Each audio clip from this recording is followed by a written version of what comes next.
Here's a flip through of my first ever junk journal. This is for a friend of mine. This is a cloth cover that I hand embroidered and then glued on the top. This is a utility fabric, and I used a very thick stiffener inside of it. This is a Dollar Tree calendar that I bought, and I covered it with scrapbook paper that I had on hand. No idea where it came from. That's some washi tape to make sure that it holds on well enough and sticks. And it's a weekly calendar for 2019. My friend is an artist, a spinner, a weaver. She sketches. She has a garden that she grows dye plants in and does natural dyeing of her fiber. And I hope that she enjoys this. She's also an author. This is some cardstock that I had sprayed a long time ago when I was making greeting cards. And I decided to make a little notebook out of it. So I cut down some paper and stapled it together. And I glued it inside with washi tape. And I cut it down to fit in this tuck spot here in this pocket. The lined paper is from a composition book from Dollar Tree. And I glued it to the back of this paper from a paper pad that I have. This is a little wonky, a little cockeyed. When I sewed it in, it went crooked, but that's okay. And this is a sticker that I had. And I put those words on it from one of the Tim Holtz books. I made a tab out of some leftover scrapbook paper. And this is coffee dyed paper, which I'll never do again because the coffee really stinks up the paper. And then this is the back side of the paper that I glued to this ledger paper from a paper pad. And you can fold it out and write in it. And these lines on the coffee stained paper come from a broiler pan that I put it in the oven on. And the broiler pan left those lines, which I thought was pretty cool. And this is just some more composition paper for her to write on. And some more coffee dyed paper. Some more paper. And the back side of that scrapbook paper that I attached it to. More coffee dyed paper. More lined paper, a fold out. And more scrapbook paper that I lined on the back with, or I glued on the notebook paper on the back. More coffee paper. Some of this paper is parchment paper. Some of it is tracing paper, and some of it is copy paper. This happens to be the parchment paper.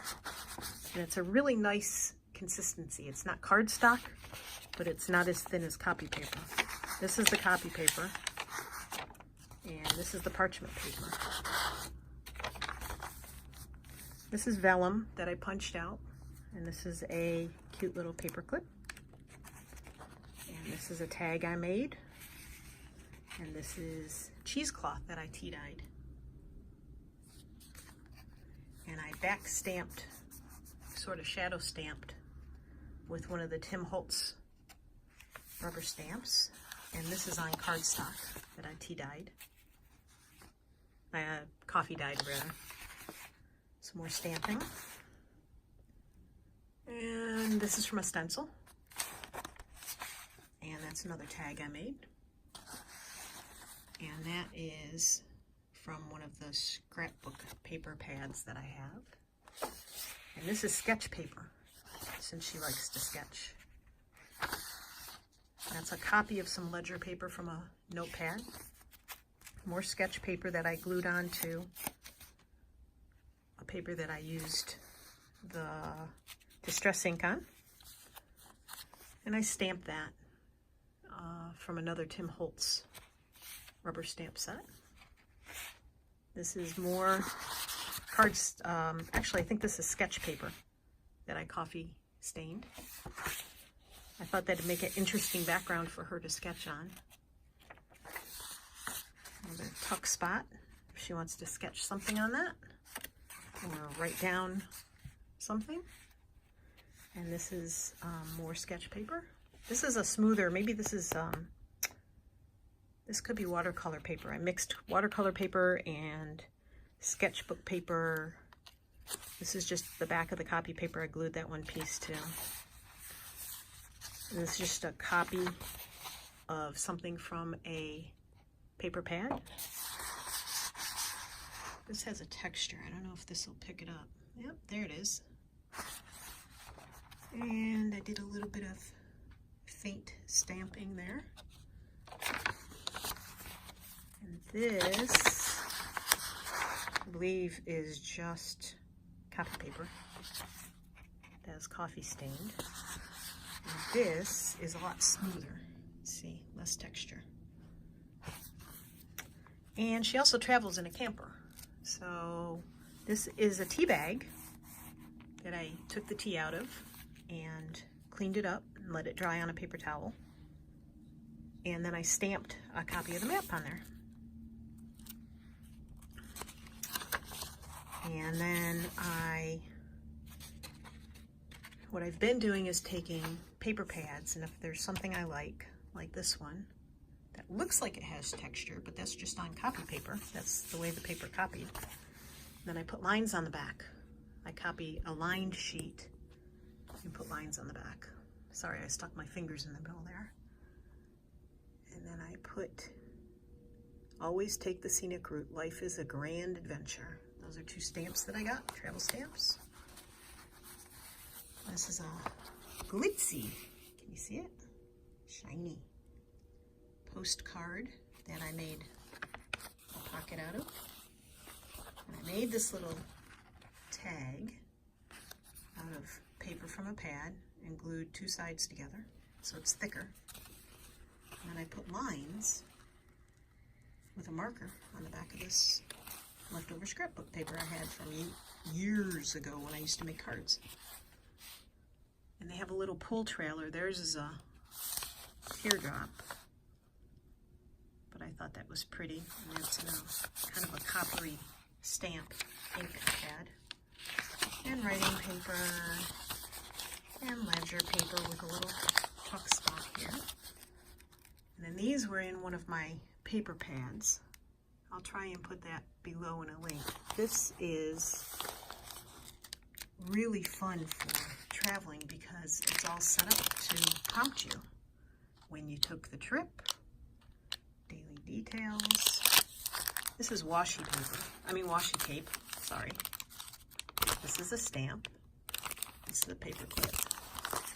Some more writing paper. This is a Tim Holtz die that I fell in love with. I saw someone using it. Nick the Booksmith used this, and I went hunting all over for it and finally found it in Hobby Lobby. And then the adventure is from one of the Tim Holtz books too. These little tags I cut out of a scrapbook pad. They can be written on. And then this is scrapbook paper that I just put lined paper on the back of. That's the back side of it. And this is copy paper that I coffee stained, and it was a little raggedy on the edge. It ripped, so I put some washi tape on it. I thought that turned out okay. This is another writing paper that she can write on.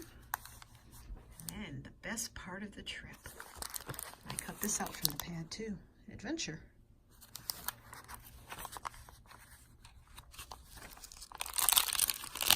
And that is on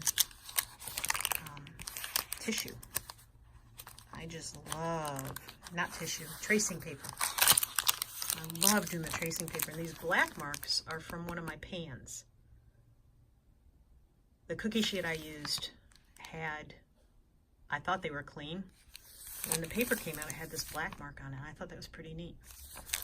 And this is just another tuck spot with some paper in it. You can put whatever she wants in there or write on those. and this little postcard that I made into a pocket from the paper pad.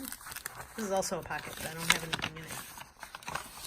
It's a good way to make the paper the size you want and still have a tuck spot. That's a ledger paper that I coffee stained. Notebook paper,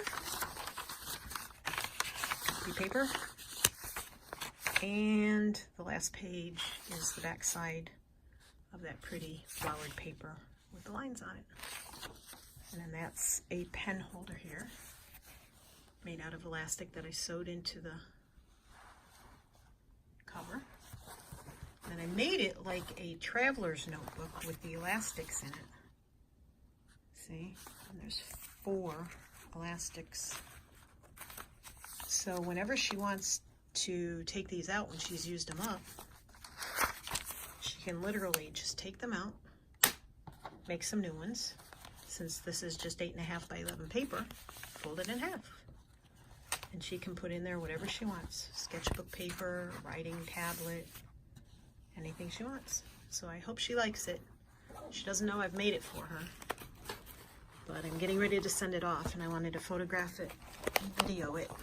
Not the best video. I'll have to figure out a way to hook up my phone and make better videos, or use my DSLR, which is going to weigh a lot more to hang over the top of this. But I want to start doing this because I'm really enjoying making this. Thanks for watching.